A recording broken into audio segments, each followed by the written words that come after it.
আবির দুর্বোধ্য দৃষ্টিতে মেঘের ক্রন্দনরত ধৃষ্টতায় চেয়ে আছে। মেঘের নিরন্তর কান্নায় আবিরের হৃদয় ভেঙে চুরে তছনছ হয়ে যাচ্ছে। তবুও নিজেকে নিয়ন্ত্রণ করে শান্ত স্বরে বলল, নিষ্করুণ এই পৃথিবীতে হয়তো কেউ আছে যে তোকে তার পৃথিবী মনে করে। তোর সামীপ্য তার মন অনুরোচিত হয়। খোঁজে দেখিস তোর আশেপাশে এমন কেউ আছে যে তোর কণ্ঠস্বর শোনার জন্য প্রতিনিয়ত ছটফট করে। চিৎকার করে বললেই কেউ কারো আপন হতে পারে না। মেঘ কাঁদছে আর বিড়বিড় করে বলছে, সে কেউটা কি সারা জীবন কেউ হয়েই থাকবে? আবির মৃদু হেসে বলল, হয়তো না, সময় হলে ঠিকই আপন করে নিবে। মেঘ আর চোখে আবিরকে দেখে তাচ্ছিল্য স্বরে বলল, হ্যাঁ, তবে আমাকে নয়, হয়তো আমার লাশটাকে। আবির তেজপূর্ণ কণ্ঠে চিৎকার করলো, একটা থাপ্পড় মারবো তোকে। কথাটা বলতে বলতে হাত ওপরে তুলল আবির। ক্রোধ আঁখিতে চাইল মেঘের অভিমুখে। ক্রোধে আবিরের নাকের ডগা ফুলে উঠেছে। মেঘ কিছুটা সরে গিয়ে তাকালো আবিরের দিকে। ভয়ে হাত পা ঠান্ডা হয়ে যাচ্ছে। আবির সঙ্গে সঙ্গে হাত নামিয়ে নিল। মেঘ ভুরু কুচকে ভেজা কণ্ঠে বলল, থামলেন কেন? এখন থাপ্পড় দিলে অনুভব করতে পারবো, লাশ হয়ে গেলে তো আর পারবো না। দেন। আবির আবারও চিৎকার করলো। মেঘ। আবির উঠে পাশে থাকা একটা কাঠের চেয়ারে শরীরের সর্বশক্তি দিয়ে লাথি মেরে রুম থেকে বেরিয়ে গেছে। মেঘ কিছুক্ষণ সেই পথে নিশ্চুপ চেয়ে রইল। তারপর সোফার ওপর দুই পা তুলে হাঁটুতে মুখ লুকিয়ে বসে আছে। মেঘ এখানে আসতে চাইছিল না, কিন্তু তানবীর জোর করে নিয়ে আসছে। এখানে আসার পর থেকে তানবীর, আসিফ আর আরিফ আড্ডায় মগ্ন হয়ে আছে। 10 মিনিটও হয়নি আবির এক গ্লাস শরবত নিয়ে আসছে। মেঘের মাথায় হাত রাখতেই মেঘ আটকে উঠে তাকালো। আবির পাশে বসে শান্ত স্বরে বলল, শরবতটা খান। মেঘ শক্ত কণ্ঠে বলতে চাইল, খাবো না, কিন্তু আবিরের আগ্নেয়গিরি লাভার ন্যায় লাল বর্ণে দুই চোখ পড়তেই ভয়ে আর কিছু বলল না। শরবতের গ্লাস নিয়ে ঢকঢক করে গ্লাস ভর্তি শরবত শেষ করে ফেলল। আবির ধীর হস্তে মেঘের দুই চোখ মুছে ঠান্ডা কণ্ঠে বলল, গায়ে হলুদের প্রোগ্রামে এসে এভাবে কাঁদলে মানুষ উল্টাপাল্টা ভাববে। এখন শান্ত হ, কিছুক্ষণ রেস্ট নে, পরে বাসায় গিয়ে আবার কাঁদিস। মেঘ আকুল কণ্ঠে শোধালো, আমি কাঁদলে আপনার বুঝি খুব ভালো লাগে? আবির মনে মনে আওড়ালো, তোর চোখে পানি দেখলে কলিজা ফেটে যায় আমার। আবির এক পলক মেঘের দিকে তাকিয়ে উঠে চলে যাচ্ছে। মেঘ মলিন কণ্ঠে জিজ্ঞেস করলো, কিছু বললেন না? আবির কোনো উত্তর না দিয়ে বেরিয়ে গেছে। আবিরের এমন আচরণে মেঘের বড্ড অভিমান হলো। আবির বেরিয়ে যেতেই জান্নাত, আইরিন, মিম একে একে ডেকে গেছে, কিন্তু মেঘকে এক চুলও নড়াতে পারেনি। আবির বাসা থেকে বেরিয়ে কোথায় যেন চলে গেছে। রাকিব ফোনের পর ফোন দিচ্ছে। আগামীকাল রাকিবের বিয়ে, কোথাও একটু আনন্দ করবে, কিন্তু বন্ধুর জন্য তারও উপায় নেই। 1 ঘন্টা পেরিয়ে যাচ্ছে, আবির ফোন ধরছে না, বাসায়ও ফিরছে না। রাকিব, আসিফ, তানবীর একের পর এক কল দিয়েই যাচ্ছে, কারো কলই রিসিভ করছে না আবির। মেঘ চুপচাপ বসে বসে সবার কর্মকাণ্ড দেখছে। মনের ভেতরে ভয় হচ্ছে ঠিকই, কিন্তু সে কল দিবে না বলে জেদ ধরে বসে আছে। প্রায় 1.5 ঘন্টা পর আবির বৃষ্টিতে অর্ধেক ভিজে বাসায় আসছে। আবিরকে দেখেই রাকিব হুঙ্কার দিয়ে উঠল, কোথায় গেছিলি তুই? তোর গেস্টদের সাথে দেখা করতে। ফোন ধরে বলা যাইতো না? তোর যন্ত্রণায় কি বিয়েটাও করতে পারবো না? আবির মলিন হেসে বলল, সরি। রাকিব এবার গলার স্বর নিচু করে জিজ্ঞেস করলো, কি হয়েছে আবির? আরে কিছু হয়নি। আবির রুমে ঢুকতেই মেঘের দিকে এক পলক তাকালো। আবিরকে রুমে ঢুকতে দেখেই মেঘ পা নামিয়ে স্বাভাবিকভাবে বসেছে। আবির একটা চেয়ার টেনে এক পাশে বসে পড়েছে। আইরিন তাড়াতাড়ি করে একটা টাওয়াল নিয়ে আসছে। আবিরের অর্ধেক শরীর ভেজা। আইরিন স্বাভাবিক স্বরে বলল, নাও মাথাটা মুছো, আমি আসিফ ভাইয়ার একটা শার্ট নিয়ে আসি। আবির গম্ভীর কণ্ঠে বলল, টাওয়াল শার্ট কিছুই লাগবে না আমার। আইরিন ভুরু কুচকে ভারী কণ্ঠে বলল, এমনিতেই ভিজে আসছো, আবার মাথা মুছতেছো না, পরে কিন্তু সর্দি লেগে যাবে। আবির ভাবুক স্বরে বলল, তারপর কি, নিউমোনিয়ায় আক্রান্ত হয়ে মরে যাব? আইরিন কপট রাগ দেখিয়ে বলল, বাজে কথা বলো কেন, নাও মাথা মুছো। আবির ভারী কণ্ঠে বলল, মরে গেলে মাথা মুছে কি করব, নিয়ে যা টাওয়াল। মেঘ তড়িৎ বেগে বসা থেকে উঠে এসে আইরিনের থেকে টাওয়াল নিয়ে শক্ত কণ্ঠে বলল, আইরিন একটা শার্ট নিয়ে আসো। আইরিন শার্ট আনতে চলে গেছে। মেঘ আবিরের চুল মুছতে মুছতে রাগী স্বরে বলল, আমি কাউকে মরে যেতে বলিনি। এমন সময় রাকিব ওদের ডাকতে রুমে আসছে। এই দৃশ্য দেখে দুই হাতে মুখ লুকিয়ে ঠাট্টা স্বরে বলল, আমি মনে হয় ভুল রুমে চলে আসছি, এখন কি করব? আবির তপ্ত স্বরে বলল, মাপ চা। মেঘ আবিরকে থামিয়ে স্বাভাবিক কণ্ঠে বলল, আপনি ঠিক রুমে এসেছেন, ভেতরে আসুন। রাকিব ঠাট্টা স্বরে আবারও বলল, বন্ধু আমার ভুল হয়ে গেছে, মাপ করে দিস। রাকিব বিড়বিড় করতে করতে রুমে আসলো। যেই জীবনে এমন যত্ন পেলাম না, সেই জীবনের প্রতি ধিক্কার জানাই। মেঘ টাওয়াল সরিয়ে আবারও সোফায় গিয়ে বসলো। এই রুমে কোনো মানুষজন নেই। গায়ে হলুদের মঞ্চ ভেতরের দিকে একটা বড় রুমে করা হয়েছে। আত্মীয় স্বজন এমনকি তানবীরও মঞ্চের কাছে আড্ডা দিচ্ছে। মেঘের ভালো লাগছিল না বলে এই রুমে এসে বসেছিল। মেঘের জন্য আবিরও এই রুমে এসে বসেছে।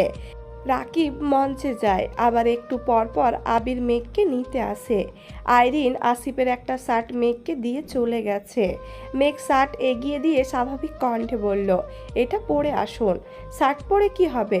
মরে গেলে তো লাশ হয়েই যাব। মেঘ এবার অগ্নি দৃষ্টিতে তাকালো। মেঘের ইচ্ছে করছিল আবিরের মুখ চেপে ধরতে, কিন্তু পারল না। রাকিব রুম থেকে বেরিয়ে যেতে যেতে রাগী স্বরে বলল, 5 মিনিটের মধ্যে তোদের নাটক শেষ করে যদি ভেতরে না আসিস, তাহলে তোদের দুইটাকে মেরে আমি কাল জেলে চলে যাব। মেঘ মৃদু হেসে বলল, তাহলে রিয়া আপু কি করবে? কি আর করবে? জেলখানার বাহিরে বসে কাঁদবে। তোমরা তো আর কোনো উপায় রাখতেছো না। আবির গম্ভীর কণ্ঠে বলল, মুখটা বন্ধ করে যা, আমরা আসতেছি। আবির পাঞ্জাবি খুলে সেকেন্ডের মধ্যে শার্ট পরে ফেলেছে। মেঘ আবিরের ভেজা পাঞ্জাবি হাতে নিয়ে কপাল গুটিয়ে প্রশ্ন করল, আপনি কোথায় গেছিলেন? আর এত ভিজলেন কিভাবে? আবির সরু নেত্রে তাকিয়ে মৃদু হেসে বলল, তোর না হওয়া শ্বশুর আর তার ছেলেটাকে দেখতে গেছিলাম। আবির রুম থেকে বেরিয়ে যাচ্ছে। মেঘ নিঃশব্দে হেসে প্রশ্ন করল, পছন্দ হয়েছে? আবির ঘাড় ঘুরিয়ে চাপা স্বরে বলল, খুব। মেঘ মিটিমিটি হাসছে। এতক্ষণ যাবৎ মনের কোণে জমে থাকা অভিমানগুলো মুহূর্তেই গায়েব হয়ে গেছে। বিকেলে মেহমান না আসার কারণটা মেঘ এখন খুব ভালোভাবেই বুঝতে পেরেছে। চোখ মুখ মুছে ঠোঁটে প্রশান্তির হাসি নিয়ে মঞ্চে গেল। মিম মেঘকে দেখে জিজ্ঞেস করলো, মন ভালো হয়েছে তোমার? এখন কিভাবে ভালো হলো? মেঘ মিমের কানের কাছে বিড়বিড় করে বলল, আমাকে আজ যাদের দেখতে আসার কথা ছিল আবির ভাই তাদের। মিম আতঙ্কিত কণ্ঠে শোধালো, কি করেছে? মেঘ মেকি স্বরে বলল, তেমন কিছু না, তুই বুঝবি না। মেঘকে হাসি খুশি দেখে সবাই স্বস্তির নিঃশ্বাস ফেলছে। ফুপি আগেও কয়েকবার মেঘের কাছে যেতে চেয়েছিল, কিন্তু জান্নাত যেতে দেয়নি। কারণ ফুপি মেঘকে বোঝাতে গেলে দেখা যাবে দুইজনে কেঁদে একাকার অবস্থা করে ফেলছে। ছেলের শ্বশুর বাড়িতে এসে শাশুড়ি কাঁদছে, বিষয়টা আত্মীয়রা ভালো চোখে নিবে না। তাই জান্নাত ওনাকে মেঘের কাছে যেতে দেননি।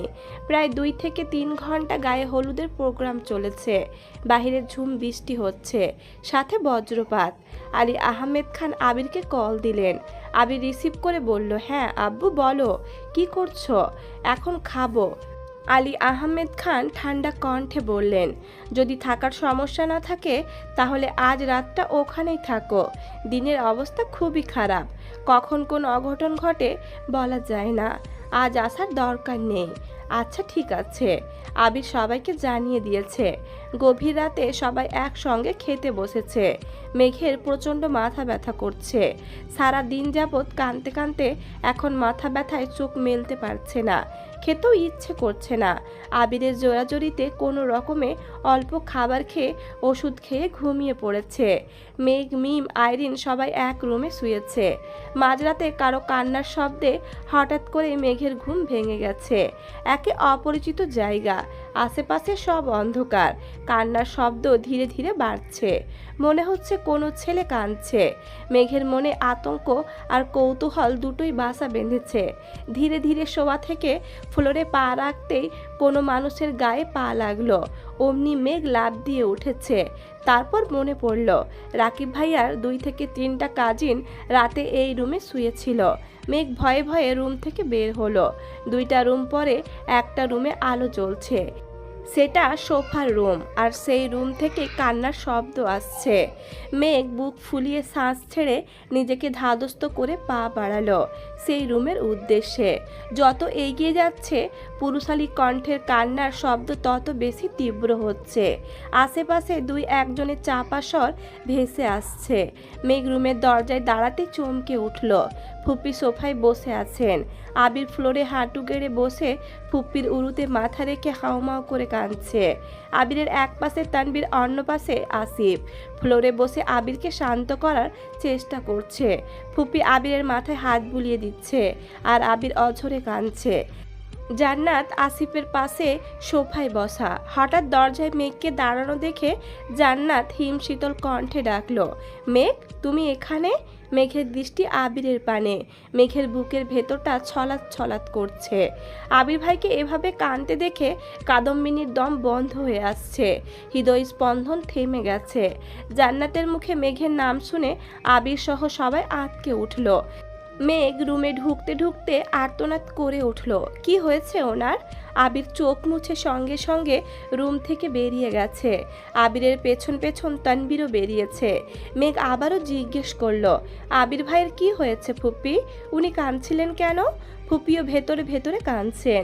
আসিফ স্বাভাবিক কণ্ঠে বলল, তেমন কিছু হয়নি, অমনি খারাপ লাগছিল। তোমার না মাথা ব্যথা? যাও ঘুমাও গিয়ে। মেঘ একবার ফুপ্পিকে দেখছে, আবার আসিফ ভাইকে দেখছে, আবার জান্নাত আপুকে দেখছে। আসিফ আবারও বলল, ঘুমাতে যাও মেঘ। জান্নাতের চোখে চোখ পড়তেই সেও ইশারা দিল। মেঘ আবারও এসে রুমে শুয়েছে, কিন্তু কোনোভাবে ঘুম আসছে না। চোখের সামনে বারবার আবিরের কান্নারত মুখমণ্ডল ভেসে উঠছে। মনের আকাশ আমাবস্যার ন্যায় ঘুটঘুটে অন্ধকার হয়ে গেছে। কোথাও এক বিন্দু আলোর ছিটে ফোটাও নেই। আবির কেন কাঁদছিল? কি হয়েছে কিছুই বুঝতে পারছে না। বুকের ভেতর ভীষণ রকমের যন্ত্রণা হচ্ছে। রুমে অফুরন্ত বাতাস থাকা সত্ত্বেও মেঘ বুক ভরে নিঃশ্বাস নিতে পারছে না। মনে হচ্ছে কিছু একটা গলা চেপে ধরে আছে। এপাশ ওপাশ হাঁসফাঁস করতে করতে মেঘ আবারও ঘুমিয়ে পড়েছে। সকালে নাস্তা করেই আবিরা বাসার উদ্দেশ্যে বেরিয়ে পড়েছে। তানবীর গাড়ি চালাচ্ছে। আবির চোখ বন্ধ করে পাশের সিটে বসে আছে। মেঘ আবিরকে জিজ্ঞেস করার সুযোগও খুঁজছে, কিন্তু কোনোভাবেই পাচ্ছে না। আবির আর তানবীর বাসায় এসে শাওয়ার নিয়ে রেডি হয়ে দুপুরের দিকে আবারও বেরিয়েছে। রুমে শুয়ে বসে কোনোভাবেই মন টিকছে না মেঘের। বন্যাকে কল দিয়ে কিছুক্ষণ কথা বলেছে, তবুও মন স্থির হচ্ছে না। মেঘ নিচে আসতেই আলী আহমেদ খান জিজ্ঞেস করলেন, তোমরা বিয়েতে যাওনি? মেঘ আস্তে করে বলল, যেতে ইচ্ছে করছিল না। শরীর খারাপ? না। আলী আহমেদ খান মেঘকে খানিক দেখে মোলায়েম কণ্ঠে বলল, কি নিয়ে এত দুশ্চিন্তা করো? মেঘ মৃদু হেসে বলল, দুশ্চিন্তা করি না বড় আব্বু। আলী আহমেদ খান ধীর কণ্ঠে বলল, আম্মু এক কাপ চা করে দিতে পারবে? এখনই নিয়ে আসছি, আমি চিনি কম খাই। মেঘ মলিন হেসে বলল, জানি বড় আব্বু। মেঘ কিছুক্ষণের মধ্যেই এক কাপ চা নিয়ে আসছে। আলী আহমেদ খান এক চুমুক চা খেয়ে হেসে বললেন, মাশাল্লাহ, চা খুব ভালো হয়েছে। মেঘ মাথা নিচু করে বিড়বিড় করে বলল, চা ভালো না লাগলে সত্যি কথা বলতে পারেন, আমি কিছু মনে করব না। বসো। মেঘ চুপচাপ পাশের সোফায় মাথা নিচু করে বসেছে। আলী আহমেদ খান ভারী কণ্ঠে বলে উঠলেন, শোনো, কোনো কিছু ভালো না লাগলে আমি যেমন সরাসরি বলতে পারি, তেমন ভালো হলে প্রশংসা করতে পারি। চাটা সত্যি ভালো হয়েছে। তার থেকেও বড় বিষয়, তোমার বড় আম্মুর সাহায্য ছাড়া তুমি প্রথমবার আমার জন্য এত ভালো চা করেছো, তার জন্য ধন্যবাদ। আপনাকেও ধন্যবাদ বড় আব্বু। আলী আহমেদ খান ধীর কণ্ঠে শোধালেন, আম্মু তোমার কি মন খারাপ? বড় আব্বুর ধীর কণ্ঠে বলা কথাতে মেঘের মন গলে গেছে। চোখ ছলছল করছে, মাথা তুলে তাকাতে পারছে না। ঠোঁটে জোর করে ধরে রাখা মিথ্যা হাসিটা আর ধরে রাখতে পারছে না। মেঘ ঢোক গিলে শীতল কণ্ঠে বলল, না। মেঘ আর বসে থাকতে পারল না। চিবুক নামিয়ে সিঁড়ি দিয়ে উঠে নিজের রুমে চলে গেছে। গত রাত থেকে অস্থির হয়ে থাকা মনটা ক্ষণে ক্ষণে কেঁপে উঠছে। আবির আর তানবীর বেশ রাত করে বাসায় ফিরেছে। ততক্ষণে সবাই গভীর ঘুমে আচ্ছন্ন। আবির সকালে উঠেই কোথায় বেরিয়েছে। আজ আবিরদের বাসার সবার দাওয়াত। মেঘ যেতে না চাইলেও সবার জোরাজোরিতে বাধ্য হয়ে যাচ্ছে। মেঘ দূর থেকে রিয়া আপুকে দেখছে। মেয়েটাকে জান্নাত আপুর বিয়েতে দেখেছিল, তখন সে রাকিব ভাইয়ার প্রেমিকা ছিল। আজ সে বউ বেশে বসে আছে। মেঘ মনে মনে আওড়ালো, পূর্ণতা পাওয়া ভালোবাসাগুলো একটু বেশিই সুন্দর। রাকিব ভাইয়ার 7 বছরের ভালোবাসা আজ পূর্ণতা পেয়েছে। কত ঝড় ঝাপটা পেরিয়ে ওনারা এক হতে পেরেছেন, এটা শুধু ওনারাই জানেন। আমি তো 1 বছরেই পরিশ্রান্ত হয়ে গেছি। 7 বছর ধৈর্য রাখা আমার পক্ষে অসম্ভব। রাকিব ভাইয়া আর রিয়া আপু, আপনাদের ভালোবাসা আজীবন বেঁচে থাকুক। হঠাৎ মেঘের নজর পড়ল। রিয়া হাতের ইশারায় মেঘকে ডাকছে। মেঘ সহসা এগিয়ে গেল। রিয়া বসা থেকে উঠে মেঘকে জড়িয়ে ধরল। আকস্মিক ঘটনায় মেঘ বেশ আশ্চর্য হলো। রিয়া শান্ত স্বরে বলল, আবির ভাইয়া হেল্প না করলে আমাদের বিয়েটাই হতো না। ভাইয়াকে অনেক ধন্যবাদ। মেঘ কপালে ভাঁজ ফেলে জিজ্ঞেস করল, ওনার ধন্যবাদ আমাকে কেন দিচ্ছেন? রিয়া মৃদু হেসে বলল, ওনাকে তো জড়িয়ে ধরতে পারবো না, তাই তোমাকে জড়িয়ে ধরলাম।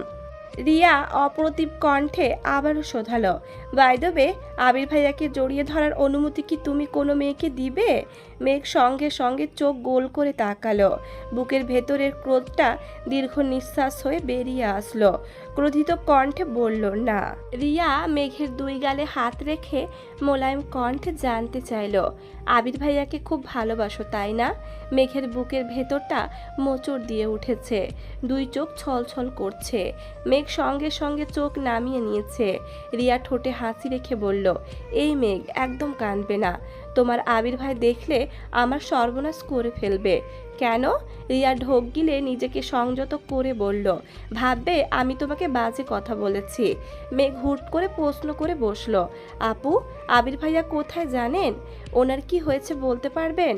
কি হয়েছে সঠিক জানি না, তবে ওদের কথোপকথনে শুনে মনে হয়েছে ভাইয়া কোনো বিষয় নিয়ে খুব বেশি ডিপ্রেশনে আছেন। কি বিষয় সেটা বলতে পারবো না গো। ওরা 2 বন্ধু এমন ধাতু দিয়ে তৈরি যা শেয়ার করবে না, তা পেটে বোম মারলেও বলবে না। তুমি সাবধানে থেকো আর ভাইয়ার যত্ন নিও। যদিও আমি জানি তুমি খুব বেশি কেয়ারিং। মেঘ কপাল গোটালো। এমন সময় রাকিব এসে বলল, কি ব্যাপার?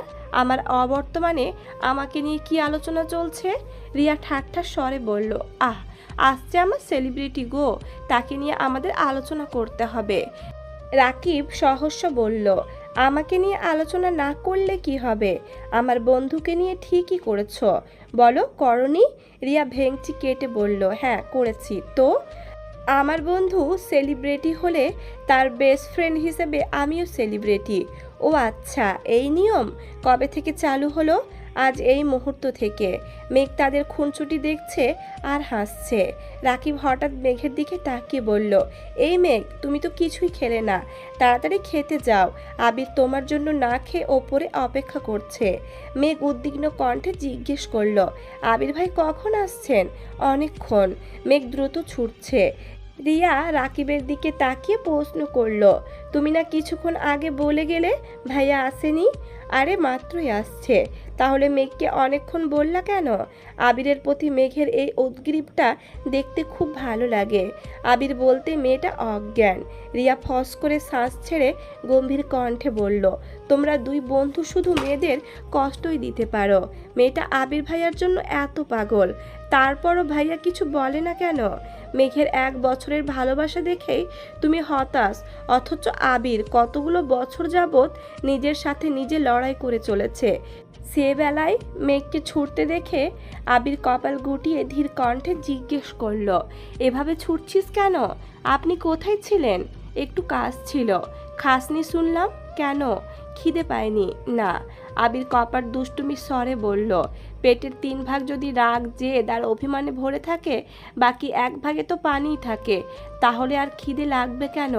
মেঘ উষ্ট উল্টে বিড়বিড় করে বলল, মোটেই না, সবাই খেয়েছে, তুই খাসনি কেন? আপনি আসছিলেন না তাই। কল দিয়ে বলছিলি একবার। মেঘ চোখ পিটপিট করে তাকালো। ধীর কণ্ঠে বলল, মনে ছিল না। আবির তপ্ত স্বরে বলল, বাহ, খুব ভালো। ঈদের বেশ কিছুদিন কেটে গেছে, আবিরদের অফিস শুরু হয়ে গেছে, ভার্সিটিও খুলে গেছে, রাকিব আর রিয়া হানিমুনে গেছে, তাই আবিরের একা সব কিছু সামলাতে হচ্ছে। 2 অফিস সামলে রীতিমতো হিমশিম খাচ্ছে আবির।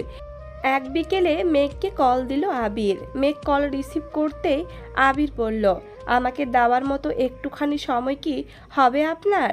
আবিরের আহ্লাদি কণ্ঠে বলা কথা শুনে মেঘ মুচকি হেসে বলল, কেন হবে না, আপনি চাইলেই হবে। তাহলে রেডি হয়ে বের হন। মেঘ রেডি হয়ে বের হতেই দেখলো একটা রিক্সা দাঁড়ানো। মেঘ আশেপাশে আবিরকে খুঁজছে, কিন্তু আবির কোথাও নেই। অনেকটা সামনে যেতেই দেখলো আবির একটা গাছের নিচে দাঁড়ানো। মেঘ ডাকতে রিস্কায় উঠে বসলো। মেঘ আবিরের দিকে তাকিয়ে প্রশ্ন করলো, বড় আব্বু তো সেদিন আপনাকে বাইক চালানোর অনুমতি দিয়েছে, তাহলে আপনার বাইক কোথায়? অফিসে। রিস্কা দিয়ে কোথায় যাচ্ছি? দেখি কোথায় যেতে পারি। অনেকটা পথ গিয়ে দুইজনে রিস্কা থেকে নামলো। কোলাহল শূন্য একটা রাস্তা। হঠাৎ 2-1টা গাড়ি আপন গতিতে ছুটছে। আবির মেঘকে নিয়ে একটা কালো রঙের নতুন ঝকঝকে প্রাইভেট কারের কাছে গিয়ে থামলো। আবির মৃদু হেসে প্রশ্ন করলো, গাড়িটা কেমন? মেঘ নিরুদ্বেগ ভঙ্গিতে বলল, ভালোই। পছন্দ হয়নি? কার না কার গাড়ি আমি পছন্দ করে কি করব? আবির উদাস ভঙ্গিতে বলল, গাড়িটা আজই কিনেছি। কেমন হয়েছে? মেঘের ভাবলেশহীন জবাব, আপনার সাথে ফাজলামি মানায় না। আবির ভুরু গুটিয়ে বলল, আমি ফাজলামি করতে যাব কেন? সত্যি সত্যি আমার গাড়ি, এই যে চাবি। মেঘ অবিশ্বাস্য দৃষ্টিতে আবিরের হাতে থাকা চাবিটার দিকে তাকিয়ে রইল। ঢোক গিলে উষ্ণ স্বরে জানতে চাইল, আপনি গাড়ি কিনেছেন? জি ম্যাডাম। কিন্তু কেন? আবির ভারী কণ্ঠে বলল, গাড়ি পছন্দ হয়েছে কিনা সেটা বল। মেঘের গাড়ির দিকে মনোযোগ নেই, রাগী স্বরে বলল, গাড়ি আমি 2 চোখে সহ্য করতে পারি না। আবির মুচকি হাসল। মেঘ উদ্বিগ্ন কণ্ঠে জিজ্ঞেস করল, আপনার বাইক কোথায়? অফিসে। কেন? মেঘ কাঁদো কাঁদো মুখ করে আবারও শোধালো, আপনি গাড়ি কেন কিনলেন? আবির মৃদু হেসে বলল, মাঝে মাঝে নিজের অবস্থান বোঝাতে তীব্র অপছন্দের জিনিসকেও পছন্দের তালিকায় যুক্ত করতে হয়। মেঘ শীতল কণ্ঠে বলল, আপনি বাইক চালাবেন নাকি গাড়ি? আবির মেকি স্বরে বলল, আমি বাইক চালাবো আর তুই গাড়ি। মেঘ সশব্দে হেসে বলল, আমি গাড়ি চালালে আপনার গাড়ি আহত হবে আর আমি নি। আবির অগ্নি দৃষ্টিতে তাকাতেই মেঘ মুখ বন্ধ করে ফেলেছে। আবির স্বাভাবিক কণ্ঠে বলল, চল ঘুরে আসি। মেঘ আবিরের পাশের সিটে বসে আবিরের দিকে তাকিয়ে আছে। আবির বাইক কেনাতে বাইকে ওঠার জন্য মেঘ যতটা আগ্রহী ছিল, গাড়িতে ওঠার জন্য সেই আগ্রহের এক অংশও নেই। ইট পাথরের শক্ত দেওয়ালের মতোই খানবাড়ির প্রতিটা মানুষ পাষাণ হয়ে যাচ্ছে। সবাই সবার আপন হওয়া সত্ত্বেও মাঝে মাঝে নিষ্ঠুর মানবের ন্যায় আচরণ করে। আলী আহমেদ খান একাই 2টা গাড়ি কিনেছেন। ইকবাল খান নিজের টাকায় আলাদা গাড়ি কিনেছেন। অবশেষে আবিরও গাড়ি কিনেছে। এ যেন প্রতিযোগিতা চলছে, নিজেদের অবস্থান যাচাইয়ের প্রবল প্রতিযোগিতা। আবির হঠাৎই মেঘের দিকে তাকিয়ে প্রশ্ন করল, গাড়ি কিনেছি বলে রাগ করেছিস? মেঘ মলিন হেসে বলল, না রাগ করিনি, আপনার ইচ্ছে হয়েছে তাই কিনেছেন, এতে রাগ করার কি আছে? মেঘ এবার ঠান্ডা কণ্ঠে বলল, একটা কথা জিজ্ঞেস করি? রাকিব ভাইয়ার গায়ে হলুদের রাতে আপনি কাঁদছিলেন কেন? বেশ কিছু সময় নিশ্চুপ থেকে আবির তপ্ত স্বরে বলল, নিজের করা ভ্রান্তিগুলো আতর্কিতে বুকের ভেতর প্রদীপ আগুনের উত্তাপ সৃষ্টি করলে সহস্রবার চেষ্টার পরও নিজেকে অবিচল রাখা যায় না। মেঘ কিছুই বুঝতে পারেনি, তাই প্রতি উত্তরে কিছু বলতেও পারল না। ঘণ্টাখানে মেঘকে নিয়ে ঘুরে অবশেষে রাস্তার একপাশে গাড়ি থামালো আবির। আশেপাশে অনেক মানুষ। মেঘ আবিরের দিকে তাকিয়ে প্রশ্ন করল, আমরা এখানে কেন আসছি? এমন সময় মিনহাজ আর তামিম এগিয়ে আসছে। ওদের দেখেই মেঘ গম্ভীর কণ্ঠে বলল, আমি এখানে থাকবো না। আবির মেঘের হাত ধরে আটকে দিল। মিনহাজ আর তামিম এগিয়ে এসে কোমল কণ্ঠে বলল, সরি ভাই। আবির মৃদু হেসে দুইজনের সাথে হ্যান্ডশেক করতে করতে বলল, কোনো ব্যাপার না। মেঘ রাগে কটমট করছে। আবির এত স্বাভাবিকভাবে কথা বলছে দেখে মেঘের আরও বেশি রাগ হচ্ছে। মিনহাজ আর তামিম আবিরের সাথে টুকিটাকি কথা বলছে আর মেঘ ভেতরে ভেতরে ফুঁসছে। হঠাৎ কেউ একজন পেছন থেকে মেঘের চোখে ধরে। মেঘ চোখে হাত রেখে বোঝার চেষ্টা করে। আনমনেই বলল বন্যা। বন্যা চোখ ছেড়ে দিয়ে সামনে এসে বলল, হ্যাঁ বেবি। পেছন থেকে মিষ্টিরাও বেরিয়ে আসছে। সবাইকে দেখে মেঘের মন আবারও খারাপ হয়ে গেছে। আবির স্বাভাবিক কণ্ঠে বলল, মেঘ যা হয়েছে সব ভুলে যা। একটা সময় পর পরিবার থেকেও বন্ধুরা আপন হয়। তুই এখন সেই সময়ে আছিস।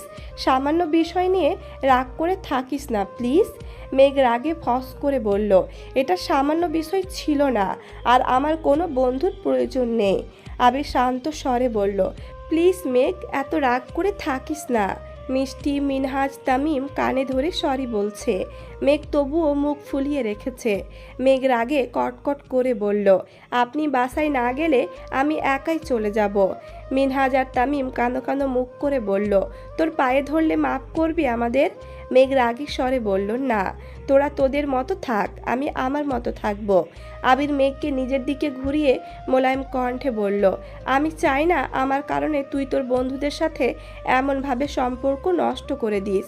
ওটা শুধুই একটা অ্যাক্সিডেন্ট ছিল, আর কিছুই না। ওখানে কারো দায় ছিল না। বোঝার চেষ্টা কর।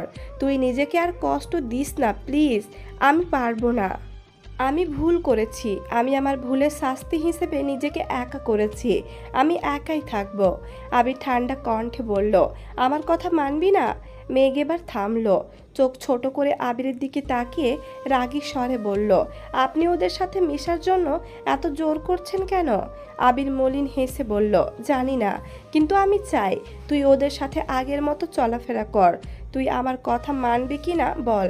মেঘ কিছুক্ষণ চুপ থেকে গম্ভীর কণ্ঠে বলল, আমি ওদের সাথে কথা বললে আপনি যদি খুশি হন তাহলে আমি কথা বলবো। ধন্যবাদ। আবির সবার থেকে বিদায় নিয়ে চলে গেছে। আড্ডা দেওয়া শেষ হলে নিতে আসবে। মেঘরা কিছুটা এগিয়ে গিয়ে শান্তশিষ্ট জায়গা দেখে বসলো।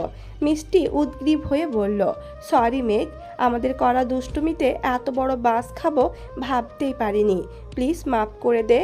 তামিম গম্ভীর কণ্ঠে বলল, আসলে আমাদের জায়গা থেকে যেটাকে ঠিক মনে হয়েছিল আমরা সেটাই করেছি, কিন্তু আমাদের করা কাজটা যে ভুল ছিল সেটা বুঝতেই পারিনি। বন্যা গম্ভীর কণ্ঠে বলল, আমি বহুবার তোদের সাবধান করেছিলাম, তোরা আমার কথা পাত্তাই দিসনি। তোদের জন্য তানবীর ভাইয়ার কাছে কত বকা খেতে হয়েছে আমার। এর দায় কে নিবে? মিনহাজ গলা খাখারি দিয়ে বলল, আসলে আমাদের সেদিন তোর কথা শোনা উচিত ছিল। একমাত্র তুই ঠিক ছিলি। মিষ্টি বলে উঠল, বন্যা মেঘের ব্যাপারে বরাবরই ঠিক থাকে। আমরাই বারবার ভুল প্রমাণিত হয়। আসলে আমরা মেঘের সত্যিকারের বন্ধু না। ডিপার্টমেন্টে পরিচয়, হয়তো 4-5 বছর একসঙ্গে পড়ব, তারপর যে যার মতো সব ভুলে চলে যাব। কিন্তু বন্যা, সে কিন্তু সেই স্কুল জীবন থেকে মেঘের সাথে আছে। মেঘ কেমন, ওর ইচ্ছে, পছন্দ অপছন্দ সব কিছু বন্যা সবচেয়ে বেশি জানে। অথচ আমরা বন্যার কথা না শুনে নিজেরা মায়া দেখিয়ে উল্টো বিপদে পড়লাম। তামিম গম্ভীর কণ্ঠে বলল, সত্যি বন্যার মতো বান্ধবী পাওয়া ভাগ্যের বিষয়। মেঘ বলল, সেই ঘটনার পর আমিও বুঝেছি বন্যা ছাড়া আমার আর কোনো বন্ধু নেই। সে সত্যি আমার ভালো চায়। মিষ্টি খানিক থেমে আবারও বলল, এই মেঘ, বন্যা তো তোর বেস্ট ফ্রেন্ড তাই না? একমাত্র বেস্ট ফ্রেন্ড। ছোট থেকে অনেক বান্ধবী হারিয়েছি, কিন্তু বন্যা সব সময় আমার পাশে ছিল, আর এখনও আছে। আল্লাহ বোধহয় চান আমরা সব সময় একসাথে থাকি। বন্যা হেসে বলল, হ্যাঁ, এই জন্যই তো দুজনে এক সাবজেক্টে চান্স পেয়েছি। মিষ্টি মেঘের দিকে তাকিয়ে ধীর কণ্ঠে বলল, মেঘ, তুই চাইলে তোদের সম্পর্কটা সারা জীবন এমন রাখতে পারবি। কিভাবে? মিষ্টি মোলায়েম কণ্ঠে বলল, বন্যাকে তানবীর ভাইয়ার সঙ্গে বিয়ে দিয়ে দিলে বন্যা তোর ভাবি হয়ে যাবে। তাহলে তোদের সম্পর্ক আজীবন এমনই থাকবে ইনশাল্লাহ। বন্যা চেঁচিয়ে উঠল, জীবনেও না। পাগলের মতো কথা বলিস না। মেঘ কিছুক্ষণ চুপ থেকে হঠাৎই বলল, সত্যিই তো, আমি এটা কোনোদিন ভাবিনি কেন? মেঘ বন্যার দিকে তাকিয়ে মুচকি হেসে বলল, বেবি, তুমি কি আমার বন্যা মেঘের মুখ চেপে ধরে রাগী স্বরে বলল, আপনি যাকে অফারটা দিচ্ছেন সে আপনার তার ছেঁড়া অফারটা শোনার জন্য একদম প্রস্তুত নয়। সরি।